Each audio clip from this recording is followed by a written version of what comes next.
अस्सलाम वालेकुम, सत श्री अकाल, नमस्ते, प्रणाम सभी को। मैं भूपेंद्र कुमार शर्मा, चढ़दा पंजाब, शहर लुधियाना से जी। तो दोस्तों, आज हम बात करेंगे 13 जनवरी को लोहड़ी का त्यौहार हमने मनाया, खूब पतंग उड़ाए। उसके बाद बसंत आई, 26 जनवरी आई, उस पर भी खूब पतंग उड़ाए। लेकिन किस डोर के साथ उड़ाए? हमने चाइना की डोर के साथ पतंग उड़ाए। और ये पिछले कितने सालों से ये होता आ रहा है कि हम लोग चाइना की डोर का इस्तेमाल बहुत ही ज़्यादा करने लगे हैं, बहुत ही ज़्यादा। सरकारें बार बार कहती हैं, हमारे समाज सेवी जो हैं, हमारे जो लोग हैं, वो भी बहुत ग्रुप में मैसेज करते हैं, सोशल मीडिया पर भी इसके बारे में बहुत आवाज़ उठती रहती है कि चाइना डोर का बहिष्कार किया जाए, चाइना डोर का बहिष्कार किया जाए। लेकिन मेरे को लगता है कि जितना हम शोर मचाते हैं बहिष्कार करने का, उतना ही ज़्यादा उसका इस्तेमाल होता है। और लोहड़ी वाले दिन, खिचड़ी वाले दिन जो पतंगबाजी होती है, पतंग तो बहुत सालों से उड़ते आ रहे हैं। हम अगर देखें, मेरी उम्र 60-61 साल की होगी, तो हम भी बचपन में उड़ाते थे। लेकिन तब ये बातें नहीं थी, कोई पक्षी नहीं फंसता देखा हमने, कोई मरता नहीं देखा, कोई तड़पता नहीं देखा, और लोगों के हमने गले कटते नहीं देखे थे।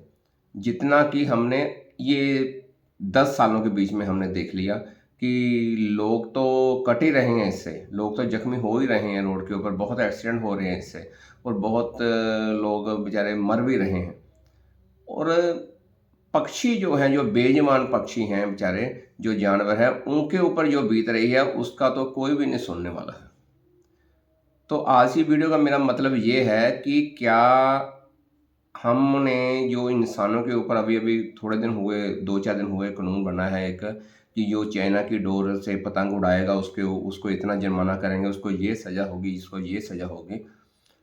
तो मैं ये कहता हूँ कि इंसान तो फिर भी कुछ बोल सकता है। अगर डोर उसके गले में फंस जाए, जा रहा है रास्ते में, मतलब शोर भी मचा सकता हूँ, रुक सकता हूँ, ब्रेक लग जाती है, तो आसपास जाने वाले लोग हैं वो देख लेते हैं कि क्या हुआ है, वो रुक जाते हैं कि हाँ जी भाई साहब ठीक हो आप ठीक हो। तो कोई निकालता है डोर को, कोई कुछ हेल्प करता है। लेकिन उन बेजुबानों का क्या, जो बोल ही नहीं सकते हैं पक्षी। जो पक्षी, हम जाते हैं सुबह पार्कों में सैर करने, तो देखते हैं कि पक्षी डोर के साथ जो है वो फंसे हुए हैं, और बेचारा उल्टा कोई है लड़का हुआ और तड़प तड़प के मर गया होगा। वो पता नहीं कब उसकी मौत हुई होगी, कितनी देर तड़पा होगा वो। तो मेरा इसे वीडियो बनाने का मतलब ये है कि क्या ये हमारा धर्म है? चाइना की डोर के साथ पतंग उड़ाने, या इतनी तीखी डोर के साथ पतंग उड़ाने कि मेरा पतंग ना कट जाए, कहीं मैं सभी के पतंग काटूं, क्या ये हमारा धर्म है? इसका जवाब आपको अपने दिल के ऊपर हाथ रख के लेना होगा कि क्या ये हमारा धर्म है? क्या इसको धर्म बोलते हैं? इसको अपनी खुशी भी बोलते हैं कि हमने अपनी खुशी मनानी ही मनानी है? चाहे वो दिवाली पर पटाखे फोड़ के मनाएं, धुआं फैलाएं, जहर फैलाएं आकाश में, हवा में, और ये इसको भी हम अपना धर्म मानते हैं कि हम अपनी खुशी के लिए दूसरों को दुख देते हैं। तो क्या ये हमारा धर्म है? एक बार जरा अपने दिल के ऊपर हाथ रख के देखो, क्या इसको धर्म बोलते हैं?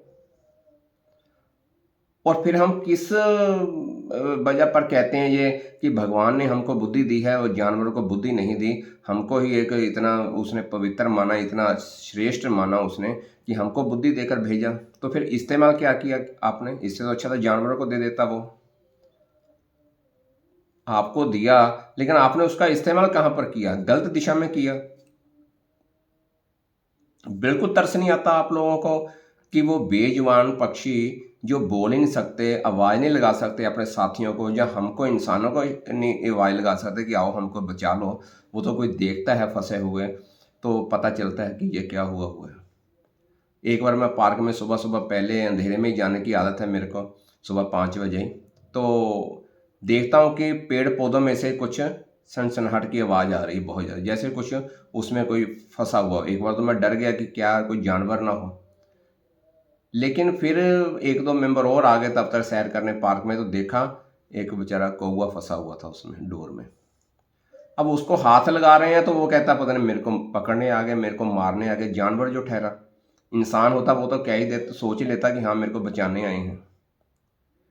बड़ी मुश्किल से उसको काबू किया। किसी औरत ने मेरे को चुनरी दिया अपनी, उसी चुनरी से मैंने उसको काबू किया बड़ी अच्छी तरह। वो जाके भाग के कटर लेके आई घर से और उसकी डोर काटी गई, लेकिन मेरे को नहीं लगता वो बचा होगा। मैंने उसको दीवार के ऊपर कहीं छत के ऊपर रख दिया, रोशनी हुई तो, लेकिन वो बचा या नहीं बचा कुछ नहीं कहा जा सकता। वो बिल्कुल बेसुध था, ऐसे जैसे रो रहा हो कि मेरा क्या कसूर था आपकी खुशी में, मैं कौन से रोड़े अटका रहा था आपकी खुशी में। आप त्योहार मना रहे थे, अपना पतंग उड़ा रहे थे, मैं आपकी खुशी में क्या रोड़े अटका रहा था? क्या मैंने आपका रास्ता रोक दिया पतंग उड़ाने में जो आपने मेरे साथ ये हाल किया? उसका मेरे को चेहरा देख के ऐसे लग रहा था जैसे वो बहुत कुछ कहना चाहता हो लेकिन नहीं कह पा रहा। और आज भी कई साल हो गए इस बात को, आज भी मेरे को उसका चेहरा कौवे का नज़र आता है कि क्या ये हमारा धर्म है?